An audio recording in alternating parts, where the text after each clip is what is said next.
علی کے بارے میں اللہ کے نبی نے فرمایا من کنت مولاہ فعلی مولاہ، جس کا میں مولا ہوں علی اس کا مولا ہے۔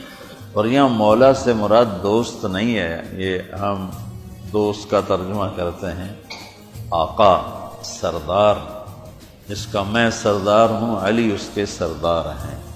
اس کے پیچھے ایک کافی پس منظر میں بہت سی چیزیں ہیں، ان کی صفائی کرنے کے لیے میرے نبی نے غدیر خم پر یہ حدیث بیان فرمائی خطبے میں کہ جس کا میں مولا ہوں اس کا علی مولا ہے۔ تو یہ چند دن پہلے مجھے خیال آیا کہ ہمیں حضرت علی نہیں کہنا چاہیے، ہمیں مولا علی کہنا چاہیے، کہ میرے نبی ہمیں ان کو ہمارا مولا بنا کے گئے ہیں۔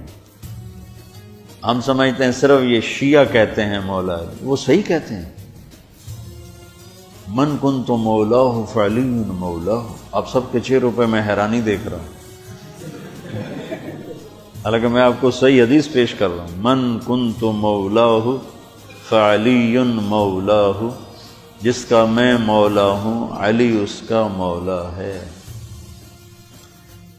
تو میں اب حضرت علی نہیں کہتا، میں کہتا ہوں مولا علی، کہ ان کا حق ہے، جیسے ہر صحابی کی بعض خصوصیات ہیں جو دوسرے میں نہیں۔